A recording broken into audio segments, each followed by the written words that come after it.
के राजा सूर्य का 15 जून को होगा मिथुन राशि में राशि परिवर्तन। आपका जीवन एक नए मोड़ पर आकर खड़ा हो जाएगा, लेकिन ये मोड़ आपको सुनहरे भविष्य की तरफ लेकर जाएगा या अंधकार की तरफ, ये जानने के लिए इस वीडियो को पूरा देखें और अपनी राशि का राशिफल जानकर अपना भविष्य जान लें। सूर्य का मिथुन राशि में गोचर 15 जून 2023 को शाम 6:07 पर होगा, जब सूर्य देव शुक्र के आधिपत्य वाली वृषभ राशि से निकलकर बुध के आधिपत्य वाली मिथुन राशि में प्रवेश करेंगे। यहाँ पर सूर्य महाराज लगभग 1 महीने तक विराजमान रहकर 16 जुलाई 2023 की सुबह 4:59 पर चंद्रमा के आधिपत्य वाली कर्क राशि में प्रवेश करेंगे। लेकिन आपके लिए ये राशि फल कैसा रहेगा, आपके लिए ये गोचर सूर्य का कैसा रहेगा, सूर्य का मिथुन राशि में गोचर करना कैसा रहेगा, ये हम आपको बताने जा रहे हैं। सबसे पहले हम बात करेंगे राशि चक्र के पहली राशि मेष राशि की। मेष राशि के जातकों के लिए सूर्य पंचम भाव के स्वामी होते हैं। सूर्य का मिथुन राशि में गोचर होने से आपके तीसरे भाव में ये प्रवेश कर जाएंगे। सूर्य के इस गोचर से आपकी यात्राओं के योग बनेंगे। छोटी दूरी की बहुत ज्यादा यात्राएं आप करेंगे इस गोचर के अंदर, यानी कि 15 जून से 16 जुलाई के बीच में आपको बहुत सारी यात्राएं, छोटी छोटी यात्राएं करनी होगी। साहस, पराक्रम, मेहनत, आपका निर्भय जो नेचर है वो काफी बड़ा हुआ रहेगा। लेकिन शासन और प्रशासन से आपको अच्छा सहयोग भी मुझे प्राप्त होता नजर आ रहा है, यानी कि आपको एडमिनिस्ट्रेशन से, आपको सरकार से, आपको नेताओं से, मंत्रियों से अच्छा सहयोग मिलेगा। इसके अलावा आपके कार्यों में उनका समर्थन रहेगा और अच्छे लोगों से आपकी मेल मुलाकात होगी। इसके अलावा आपकी प्रशासनिक और नेतृत्व क्षमता भी बढ़ जाएगी। अगर आप एडमिनिस्ट्रेशन में काम करते हैं, अगर आप मैनेजमेंट में काम करते हैं, तो फिर आपकी क्षमताएं जो हैं वो बढ़ी हुई नजर आएंगी। आर्थिक मोर्चे पर भी ये समय काफी अच्छा होगा। भाई बहनों के साथ तालमेल बिठाने से आपको कुछ प्रयास जरूर करने होंगे, लेकिन भाई बहनों के साथ थोड़े से मनमुटाव रह सकते हैं। हालांकि वो आपकी बात को समझेंगे, ध्यानपूर्वक सुनेंगे, उन्हें महत्व भी देंगे, लेकिन थोड़ी सी खींचतान बनी रह सकती है। अगर आप कोई खिलाड़ी हैं, स्पोर्ट्स में अगर आप हैं, तो ये समय आपको अच्छी उन्नति देगा। आपको नई प्रतियोगिता में भाग लेकर अपनी प्रतिभा दिखाने का मौका मिलेगा। आपको संचार तंत्र के माध्यमों से अच्छा लाभ होगा। अपनी बातों को लोगों तक पहुंचाने में सोशल मीडिया और संचार तंत्र का प्रयोग करना आपके लिए बहुत लाभदायक होगा। आपकी उन्नति भी व्यापार में होगी। कार्य क्षेत्र में आपको सहकर्मियों से अच्छा व्यवहार आपको फायदा देगा। तो मेष राशि वालों के लिए ये गोचर बेहद शानदार रहने वाला है। आप लोगों के लिए एक उपाय भी मैं बता दूं। जो लोग इस अच्छे को बेहतर और बेहतरीन में बदल देना चाहते हैं, जो लोग इस अच्छे को बेहतर और बेहतरीन बना देना चाहते हैं, उनके लिए एक छोटा सा उपाय है। रोजाना आप इस गोचर के समय आदित्य हृदय स्तोत्र का पाठ जरूर करें। आदित्य हृदय स्तोत्र का पाठ करने से सूर्यदेव की कृपा आप पर बनी रहेगी। चलिए दूसरी राशि का जिक्र करेंगे। दूसरी राशि है वृषभ राशि। वृषभ राशि वालों के लिए सूर्य चतुर्थ भाव के स्वामी होकर आपके दूसरे घर में गोचर करेंगे। सूर्य का मिथुन राशि में गोचर आपके लिए मध्यम रूप से फलदायक साबित होगा। मिडिल क्लास रहेगा, बहुत ज्यादा फायदा भी नहीं, बहुत ज्यादा नुकसान भी नहीं। आपको बातचीत में बहुत ज्यादा ध्यान देने की जरूरत है, क्योंकि सूर्य के दूसरे भाव में आने से आपकी वाणी में कटुता बढ़ सकती है। आप अहम से ग्रसित हो सकते, यानी कि आपके अंदर घमंड आ सकता है, जिससे आपके आसपास के लोग परेशान होंगे। उन्हें लगेगा कि आप इस तरीके से बातें क्यों करते हैं। आपकी आवाज थोड़ी तीखी हो सकती है। पारिवारिक संबंधों पर इसका नकारात्मक प्रभाव भी होगा। वैसे इस दौरान आपके परिवार का सामाजिक स्तर ऊंचा रहेगा। आप अपने उपलब्ध संसाधनों का भली प्रकार से उपयोग भी कर पाएंगे। परिवार में किसी को सरकारी नौकरी मिल सकती है या सरकार से धन प्राप्ति के योग बन रहे हैं। कोई प्रॉपर्टी खरीदने में अगर आपको कामयाबी मिलने जा रही है तो इसी गोचर के अंदर मिलेगी। और यदि आप कोई प्रॉपर्टी लंबे समय से बेचना चाहते हैं तो इस दौरान बिक सकती है, उससे आपको अच्छा पैसा भी मिलेगा। ये गोचर आपकी माताजी के लिए भी अनुकूल रहेगा। वृषभ राशि वालों के लिए एक उपाय मैं बताता हूं। रोजाना आपको सूर्य देव को अर्घ्य देना है। सुबह 7 बजे के आसपास आप उठें, क्योंकि उस वक्त सूर्योदय हो चुका होता है और सूर्योदय होने के बाद लगभग 2 से 3 घंटे का जो सूर्य होता है वो बेहतरीन होता है अर्घ्य देने के लिए। तो सुबह आप उठें, जल्दी उठ जाएं और आप सूर्य को अर्घ्य दे दें। चलिए बात करते हैं तीसरी राशि की, मिथुन राशि की। सूर्य का मिथुन राशि में गोचर मिथुन राशि के जातकों के लिए चंद्र राशि से प्रथम भाव में होगा, यानी कि आपकी ही राशि में गोचर होने जा रहा है। आपके लग्न में बैठेंगे सूर्यदेव। सूर्यदेव आपके तीसरे भाव के स्वामी होते हैं। गोचर के परिणाम स्वरूप आपको अपनी उग्रता और अहम भावनाओं को नियंत्रण में रखना जरूरी होगा। आपके बने बनाए काम बिगड़ सकते हैं। आप बिना वजह के ही आक्रामक होने लगेंगे। आप अपने आसपास के लोगों में खुद को श्रेष्ठ साबित करने की कोशिश करते नजर आएंगे, जिससे आपके प्रियजनों को निराशा भी होगी। आप अपने बल और प्रयासों को अपनी उन्नति के लिए इस दौरान लगाएंगे। ये एक अच्छी बात है कि इससे आपको फायदा भी होगा, लेकिन आप अकेले चलने की प्रवृत्ति से ग्रसित हो सकते हैं, जो कि गलत है। कार्य क्षेत्र में भी आपको एक टीम के सदस्य की तरह काम करना ही फायदेमंद होगा। केवल अपने बारे में सोचेंगे तो स्थितियां बदल सकती हैं और आपके सहकर्मियों से आपको परेशानी उठानी पड़ सकती है। व्यावसायिक लाभ होने के योग बन सकते हैं, उसके लिए आपको थोड़ा सा संयम रखने की जरूरत है। वैवाहिक जीवन में भी अगर आप घमंड की भावना को अपने से दूर रखेंगे, अपने आप को ऊपर रखने की भावना से दूर रखेंगे, तो जीवन साथी को आप महत्व दें, इससे सब कुछ अच्छा रहेगा। नहीं तो खटास आ सकती है, मनमुटाव हो सकते हैं, परेशानियां बढ़ सकती हैं। तो थोड़ा सा ध्यान रखना है। उपाय मैं आपको बता देता हूं। उपाय है कि सूर्य के गोचर काल के दौरान आपको प्रतिदिन सूर्य अष्टक का पाठ करना है। मार्केट में आपको सूर्य अष्टक मिल जाएगा, या फिर गूगल पर भी आप सूर्य अष्टक फाइंड कर सकते हैं और वहां पर आप ढूंढकर रोजाना, बहुत छोटा सा है, एक सूर्य अष्टक का आप पाठ रोजाना करें। मिथुन राशि वाले, आपके लिए बहुत फायदेमंद होगा। चलिए अगली राशि की तरफ बात करते हैं, कर्क राशि। कर्क राशि के लोगों के लिए सूर्य द्वितीय यानी कि दूसरे भाव के स्वामी ग्रह हैं और सूर्य का मिथुन राशि में गोचर होने से ये आपके द्वादश यानी कि 12वें भाव में प्रवेश करेंगे। इस गोचर के प्रभाव से आपके विदेश जाने के योग खुल जाएंगे। अगर आप विदेश जाना चाहते हैं तो ये गोचर काल आपके लिए बेहद सुखद है। यदि आप बहुत लंबे समय से कोई विदेश यात्रा करना चाहते हैं तो ये स्थिति अब आ सकती है, जब आपकी बहुप्रतीक्षित यात्रा पूर्ण होगी और आपको विदेश जाने का मौका मिलेगा। इस दौरान आपको अपने खर्च पर विशेष रूप से ध्यान देना होगा, क्योंकि बेतहाशा खर्चों की बढ़ोतरी आपको परेशान कर सकती है। इसीलिए धन का सही कामों पर इस्तेमाल करना ही आपके लिए फायदेमंद होगा। इस गोचर काल के दौरान आपको शेयर बाजार में सोच समझकर निवेश करना है। हालांकि कुछ क्षेत्रों में निवेश करने से आपको फायदा भी हो सकता है। स्वास्थ्य संबंधित समस्याओं के प्रति जागरूकता आपको परेशानियों से बचा सकती है। इस दौरान तेज बुखार, सर दर्द या आंखों में जलन जैसी समस्याएं परेशानी का कारण बन सकती हैं। कोई भी बड़ा फैसला लेने से बचने की कोशिश करें। अपने लोगों का विश्वासघात आपको परेशान कर सकता है, इसलिए किसी पर बिना सोचे पूर्ण रूप से भरोसा ना करें। हालांकि जो लोग विदेशों में काम कर रहे हैं या विदेशी कंपनियों में काम कर रहे हैं, उन्हें इस गोचर का फायदा होगा। धन प्राप्ति के मार्ग खुलेंगे, आपके लिए सब कुछ अच्छा रहे। इसलिए एक उपाय मैं बताने जा रहा हूं, नोट कर लीजिए, कॉपी पेन उठा लीजिए, नोट करिए उपाय। आपको अपने घर में लाल फूल वाला पौधा लगाकर उसे रोजाना जल देकर सिंचित करना है। लाल फूल कोई भी हो सकता है, गुड़हल का फूल हो सकता है, आप गुलाब भी घर में ला सकते हैं, लाल फूल होना चाहिए। आप लाल रंग के फूल वाला पौधा घर में लाएं, उसे रोजाना जल दें और सिंचित करें, यानी कि आप रोजाना उसमें पानी देकर उसे बड़ा करें। वो पौधा जैसे जैसे बड़ा होगा वैसे वैसे आपकी किस्मत का दरवाजा भी खुलता चला जाएगा। चलिए अगली राशि की तरफ बढ़ते हैं। अगली राशि है सिंह राशि। सिंह राशि में जन्म लेने वाले लोगों के लिए सूर्यदेव मुख्य ग्रह हैं, क्योंकि ये आपकी ही राशि के स्वामी हैं और सूर्य का मिथुन राशि में गोचर होने से ये आपके 11वें भाव में प्रवेश करेंगे। सूर्य का ये गोचर कई मामलों में बहुत फायदेमंद है। सूर्य का 11वें भाव में गोचर अनुकूल परिणाम देने वाला माना गया है। आपको सफलताएं मिलने लगेंगी। जिस काम को आप करना चाहेंगे वो आपको काम प्रशंसा भी दिलवाएगा, लोकप्रियता भी दिलवाएगा, लोगों से आपको आगे रखेगा और आपकी महत्वाकांक्षाओं की पूर्ति कराएगा। इस दौरान प्रबल धन लाभ के योग हैं। आपको समाज के रसूखदार और सम्मानित लोगों से मेल मुलाकात करने का मौका मिलेगा और आपके संबंधी आपसे मधुर संबंध बनाएंगे। प्रेम संबंधों में यह समय उतार चढ़ाव वाला रहेगा। यदि आप अपने आप को ज्यादा महत्व देने की बजाय अपने पार्टनर को ज्यादा महत्व देंगे तो यह समय आपके प्रेम जीवन को और अच्छा करेगा। यदि आप अभी तक अकेले हैं तो जीवन में किसी व्यक्ति की दस्तक सुनाई दे सकती है। आपके सामाजिक दायरे की बढ़ोतरी होगी। विशेष लोग आपकी दोस्ती पसंद करेंगे। सामाजिक तौर पर यह समय आपके परिवार को उन्नति देगा। आप धन प्राप्ति के खूब प्रयास करें और उसमें भी सफल होंगे। विद्यार्थियों को शिक्षा में बड़ी उपलब्धि मिल सकती है। अब एक उपाय आप लिख लीजिए, यह आपके लिए बहुत फायदेमंद है। उत्तम गुणवत्ता वाला माणिक्य रत्न। माणिक्य आपको मार्केट में मिल जाएगा। आपको बहुत अच्छी क्वालिटी का एक माणिक्य रत्न लेना है।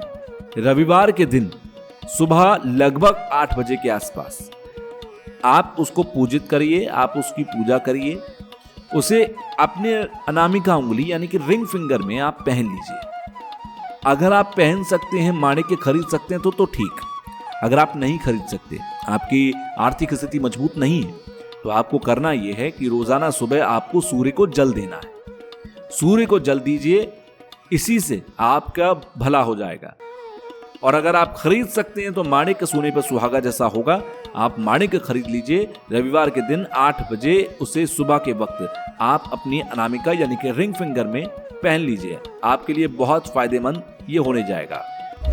चलिए अब बात करेंगे अगली राशि की, कन्या राशि की बात करते हैं। कन्या राशि के लिए सूर्यदेव 12वें भाव के स्वामी होते हैं और ये आपकी राशि से 10वें भाव में गोचर करने जा रहे हैं। सूर्य का मिथुन राशि में गोचर आपको अनुकूल फल प्रदान करेगा। ये गोचर काल आपको आपके कार्यक्षेत्र में उत्तम सफलता देगा। 10वें भाव में सूर्य का होना ये बहुत ज्यादा उसे बली कर देता है, आपको करियर में ऊंचाइयों पर ले जा सकता है। यदि आप नौकरी करते हैं तो नौकरी में बड़े पद की प्राप्ति हो सकती है और आपको किसी पुरस्कार से नवाजा जा सकता है। यदि आप व्यवसाय करते हैं तो इस दौरान आपके व्यवसाय की भी अच्छी उन्नति होने के योग हैं। आपका विदेशी व्यापार भी बढ़ सकता है और आप विदेशी संपर्कों से आपको अपने कार्यक्षेत्र में लाभ हो सकता है। आप काम के सिलसिले में भी विदेश जा सकते हैं। हालांकि इस दौरान काम का दबाव आपके ऊपर होगा, लेकिन वो आपके भले के लिए होगा। इस गोचर काल में पारिवारिक जीवन में थोड़ी सी उपेक्षा हो सकती है, जिसे दूर करने की आपको समय समय पर कोशिश करनी चाहिए। आपको कुछ नए कार्य सौंपे जा सकते हैं और कुछ नई जिम्मेदारियों के साथ आगे बढ़ने का मौका आपको मिलेगा। आपकी कार्य कुशलता में बढ़ोतरी होगी और एक अच्छे नेतृत्वकर्ता के रूप में आपकी पहचान बनेगी। आपके मित्रों की संख्या में बढ़ोतरी होगी और कार्य क्षेत्र में भी बहुत सारे मित्र आपके बनेंगे जो आपकी मदद करते नजर आएंगे। आपको किसी भी बात को लेकर अति आत्मविश्वास का शिकार होने से बचना चाहिए और यदि आप ऐसा करते हैं तो ये गोचर आपको बहुत सारा फायदा देगा। उपाय मैं आपको बता देता हूं। एक उपाय आपको करना है जो आपके बेहतर को और बेहतरीन कर देगा। आपको गौ माता को रोज गाय को आपको गुड़ खिलाना है। रोजाना आप सुबह उठें, घर से जब निकलें तो आप गुड़ रोटी के साथ भी खिला सकते हैं। गाय को आप गुड़ और रोटी खिलाएं। चलिए अब आगे बढ़ते हैं, बात करते हैं तुला राशि की। तुला राशि में जन्म लेने वाले जातकों के लिए सूर्य 11वें भाव के स्वामी होते हैं। सूर्य का मिथुन राशि में गोचर आपके 9वें भाव में यानी कि 9वें भाव में होगा। भाग्य का स्थान कहा जाता है इसे। भाग्य भाव में होने वाला सूर्य का ये गोचर पिता से संबंधों को बिगाड़ सकता है। आपके पिता से नोकझोंक हो सकती है। उनके स्वास्थ्य के लिए भी ये समय अनुकूल नहीं होगा, इसीलिए आपको इस गोचर काल में उनकी सेहत का पूरा ध्यान रखना है। छोटी सी छींक भी आ जाए तो डॉक्टर को जरूर दिखा दें। आपको समाज में मान सम्मान तो मिलेगा, लेकिन आप उसे एक नशे की तरह ना लें, क्योंकि जब कोई नशा होता है तो उसका नुकसान भी होता ही है। इसीलिए अपना काम सहज रूप से करें, आसानी से करते चलें। आप किसी से अपेक्षाएं ना रखें। इस दौरान लंबी यात्राओं के योग बन रहे हैं, लेकिन यात्राओं के दौरान थोड़ी सावधानी बरतें, अन्यथा शारीरिक मानसिक समस्याएं सामने आ सकती हैं। तीर्थाटन करने में आपको सफलता मिलेगी। ईश्वर के शरण में जाकर मानसिक शांति प्राप्त होगी। नौकरी करने वाले लोगों को ट्रांसफर के आदेश हो सकते हैं। आपके कार्यों में कुछ देरी हो सकती है। पारिवारिक सदस्यों, मित्रों और भाई बहनों से संबंध उतार चढ़ाव के बीच सुधरते हुए नजर आएंगे।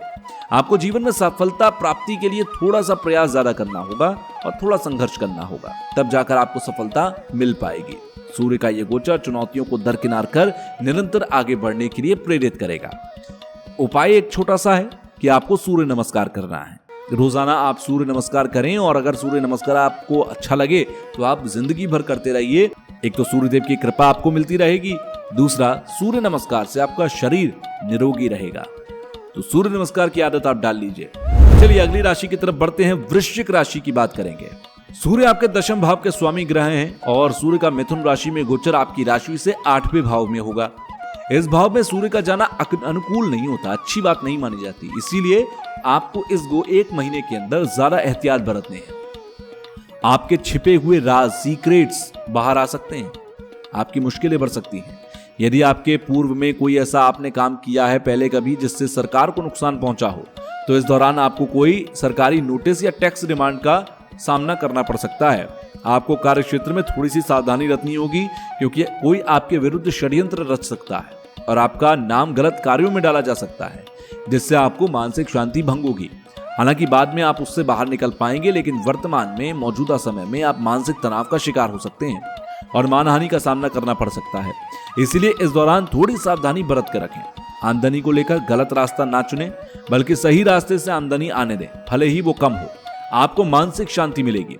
पारिवारिक माहौल पर नकारात्मक प्रभाव पड़ सकता है, इसीलिए घर में सुख शांति बनाए रखने की कोशिश करें। स्वास्थ्य को लेकर थोड़ा ध्यान दें। ज्यादा स्वाद वाला भोजन करने से बचें, क्योंकि इससे पेट खराब होगा। आपको बुखार, पेट खराबी, गले से संबंधित समस्याएं आ सकती हैं। योग और ध्यान जरूर करें, ईश्वर की आराधना करें। 1 महीने का समय है, भगवान का नाम लेते हुए गुजार दें। उपाय बता दे रहा हूं जिससे कि ये सारी चीजें कम हो जाएंगी। आपको रोजाना राम रक्षा स्तोत्र का पाठ करना है। राम रक्षा स्तोत्र का पाठ जिसने किया उसको किसी ने कोई तकलीफ नहीं पहुंचाई कभी। आप राम रक्षा स्तोत्र का पाठ जरूर करें। चलिए बात करते हैं धनु राशि वालों की। धनु राशि के जातकों के लिए सूर्य 9वें भाव के स्वामी हैं और सूर्य का मिथुन राशि में गोचर होने से ये राशि से सप्तम यानी कि 7वें भाव में गोचर करेंगे। ये गोचर जीवन साथी के साथ संबंधों पर असर डालने वाला होगा। आपके जीवन साथी और आप दोनों ही आपस में अहम के लिए टकराते नजर आएंगे। दोनों में घमंड रहेगा तो रिश्ता खूबसूरत कैसे बनेगा? अन्यथा रोज आप लड़ेंगे, झगड़ेंगे, वाद विवाद की स्थिति बनेगी। हालांकि गोचर के प्रभाव से आपके व्यवसाय की बढ़ोतरी होगी, आपका नेतृत्व कौशल बढ़ेगा, आपकी लीडरशिप क्वालिटी बढ़ेगी, आप लोगों से काम कराने में सक्षम हो जाएंगे और अपने व्यवसाय को आगे बढ़ाने में भी आपको सफलता मिलेगी। कुछ बड़े लोगों के साथ मिलकर आप काम करने का मौका ढूंढ सकते हैं जिससे कि आपकी जो प्रोफेशनल लाइफ की चुनौतियां हैं वो दूर होंगी। व्यवसायिक यात्राओं के दौरान थोड़ी सावधानी बरतें और किसी से व्यर्थ में, फालतू में आप उलझे ही ना। इस गोचर के प्रभाव से आपको जीवन साथी के माध्यम से कोई फायदा हो सकता है। एक उपाय छोटा सा बता रहा हूं, आप उपाय करिए, जो नेगेटिव इंपैक्ट्स आपके इस गोचर में आएंगे वो भी खत्म हो जाएंगे। छोटा सा आसान सा उपाय है, तुलसी माता को रोजाना आपको जल देना है। संडे के दिन छोड़ दीजिएगा, रविवार को आपको जल नहीं देना। इस गोचर में क्या कभी भी रविवार के दिन तुलसी माता को जल नहीं दिया जाता है, तो तुलसी माता को रोजाना रविवार का दिन छोड़कर जल चढ़ाना है। यही आपका उपाय है जो आपका कल्याण कर देगा। चलिए आगे बढ़ते हैं, बात करेंगे मकर राशि की। मकर राशि वालों के लिए कैसा रहेगा गोचर देखते हैं। मकर राशि के लिए सूर्य देव 8वें भाव के स्वामी हैं और सूर्य का मिथुन राशि में गोचर आपके राशि से 6ठे भाव में होगा। इस गोचर का सबसे ज्यादा फायदा आपको होगा, धन प्राप्ति के रास्ते खुलेंगे। आपको कर्ज मुक्ति का मुख देखना नसीब होगा, यानी कि आपके पुराने कर्जे इस दौरान चुक जाएंगे। आप ऋण मुक्त हो सकते हैं, इससे आपको राहत मिलेगी। नौकरी में आपकी स्थिति मजबूत होगी, लेकिन इस दौरान किसी से भी झगड़ा करने से बचें क्योंकि ये लंबा चल सकता है। स्वास्थ्य पर विशेष रूप से ध्यान दें। आपकी रोग प्रतिरोधक क्षमता तो मजबूत रहेगी जो आपको रोगों से लड़ने में बचाव करेगी, लेकिन फिर भी आप बीमारियों का शिकार हो सकते हैं। इस दौरान कोशिश करें कि कोई नया कर्ज ना लेना पड़े। मामा पक्ष से कहासुनी हो सकती है। आपको विदेश यात्रा का सौभाग्य भी प्राप्त हो सकता है, हालांकि खर्चों में बढ़ोतरी भी देखी जा सकती है। कार्य क्षेत्र में आपके काम को सराहना मिलेगी और जो आपके सीनियर्स हैं आपके उनसे संबंध अच्छे रहेंगे। अगर आप जीवन में कष्टपूर्ण समय गुजार रहे हैं तो ये समय आपको मजबूती देगा और आपको उस समय से बाहर निकलने में मदद भी साबित होगी। उपाय छोटा सा है, आपको रविवार के दिन बैल को गुड़ खिलाना है। किसी भी सांड, किसी भी नंदी, किसी भी बैल को आप गुड़ खिला दीजिए। इससे आपके जीवन में बेहतर अपॉर्चुनिटीज आना शुरू हो जाएंगी। चलिए अब अगली राशि कुंभ राशि की बात करेंगे। कुंभ राशि के जातकों के लिए सूर्य 7वें भाव के स्वामी हैं और वर्तमान सूर्य का गोचर मिथुन राशि में होने से ये आपके 5वें भाव में प्रवेश करेंगे। ये गोचर काल कोई नया कार्य शुरू करने के लिए अनुकूल रहेगा। प्रेम संबंधों में मिठास रहेगी। यदि आप विवाहित हैं तो जीवन साथी से प्रेम और अंतरंग संबंधों की बढ़ोतरी होगी। इसके अतिरिक्त अगर आप प्रेम संबंध में हैं तो उनसे विवाह का प्रस्ताव रखकर विवाह करने की दिशा में आगे बढ़ सकते हैं। एक दूसरे को समझने और जानने का मौका मिलेगा। विद्यार्थियों के लिए ये गोचर अनुकूल है। आपको अपने अध्ययन में रुचि बढ़ेगी और आगे बढ़कर शिक्षा ग्रहण करने का मौका भी मिलेगा। हालांकि आपको अपने जीवन में किसी भी तरह की रूढ़िवादिता से बचना चाहिए। यदि आप विवाहित हैं और आपकी कोई संतान है तो उसके स्वास्थ्य पर इस दौरान ध्यान दें। इस दौरान वो चिड़चिड़े हो सकते हैं। व्यवसाय में उन्नति के योग बनेंगे और आपको धन लाभ भी होगा। पेट की गड़बड़ी और पेट का कोई रोग हो सकता है, इसलिए सावधानी बरतें। एक छोटा सा उपाय बता देता हूँ। रविवार के दिन गुड़, गेहूं और तांबे का दान कर दीजिएगा। इनमें से कोई एक चीज भी दान कर सकते हैं और तीनों कर देंगे तो और अच्छी बात है। मात्रा कितनी भी हो सकती है, गुड़, गेहूं और तांबे का दान करना है। चलिए अब बात करते हैं मीन राशि वालों की। मीन राशि की बात करें तो सूर्य का मिथुन राशि में गोचर मीन राशि के जातकों के 4थे भाव में होगा, यानी कि 4थे भाव में। यह आपके लिए 6ठे भाव के स्वामी है। सूर्य का ये गोचर ज्यादा अनुकूल नहीं कहा जा सकता है क्योंकि इससे पारिवारिक जीवन में तनाव बढ़ेगा। आपकी माता का जो स्वास्थ्य है वो खराब होगा, इसलिए उनका स्वास्थ्य का ध्यान रखें। आपकी कोई संपत्ति वाद विवाद में आ सकती है जिससे मौके पर परिवार में माहौल बिगड़ सकता है। आपको थोड़ा सा ध्यान देना है। यदि कोई नई प्रॉपर्टी खरीदने जा रहे हैं तो उसकी पूरी जांच पड़ताल कर लें। नहीं तो ये विवादित संपत्ति हो सकती है। हालांकि दूसरी ओर अगर न्यायालय में आपके विरुद्ध कोई मामला लंबित है तो उसका निर्णय आपके पक्ष में आने से आपको लाभ होगा। आप अपने कार्य क्षेत्र को लेकर दृढ़ प्रतिज्ञा करेंगे और आपका संकल्प ही आपको कार्य क्षेत्र में उन्नति दिलाएगा, प्रमोशन देगा। थोड़ा सा आपको मेंटल टेंशन होगा, आप मेंटली काफी टेंशन में रहेंगे, यह आपके कार्य क्षेत्र में भी दिखाई देगा। लेकिन आप अपने काम को बेहतर करने के लिए किसी भी दिशा में आगे बढ़ेंगे तो आपको पॉजिटिव इंपैक्ट्स ही दिखाई देंगे, रिजल्ट्स दिखाई देंगे। मानसिक तनाव को दूर करने के लिए आप पर्याप्त नींद लें, योग करें और ध्यान करें। अच्छी सफलता प्राप्त करने के योग बन रहे हैं। पारिवारिक जीवन में खुद को आप सर्वश्रेष्ठ साबित करने की होड़ से जरा बचें और सामान्य बने रहें, जमीन से जुड़े रहें, सबका प्यार आपको मिलेगा। एक छोटा सा उपाय, आपको सूर्य चालीसा का पाठ करना है। सूर्य चालीसा का पाठ अगर आप करेंगे तो जो नेगेटिव इंपैक्ट्स आपकी लाइफ पर अगले 1 महीने में आएंगे, 15 जून से आएंगे, वो नहीं आने वाले हैं। तो इतना आपको ध्यान रखना है। यह है 12 राशि का राशिफल सूर्य के गोचर का। ऐसे ही हम तमाम डेली क्या आपकी राशिफल रहता है, आपके ऊपर दैनिक राशिफल, मासिक और साप्ताहिक भी अपने पेज पर, अपने चैनल पर अपलोड करते हैं। इसके अलावा हर गोचर का हम आपको अपलोड करके बताते हैं कि आपके ऊपर क्या असर होगा। तो बेहतर यह है कि आप हमसे जुड़ जाएं, सब्सक्राइब फॉलो कर लें और हमारे बेल आइकन पर क्लिक कर दें, जिससे कि आपको समय रहते ही हर नोटिफिकेशन मिलता रहे और आप हमसे जुड़े रहें। आपका कोई सवाल है नीचे कमेंट बॉक्स में आप मुझसे पूछ सकते हैं।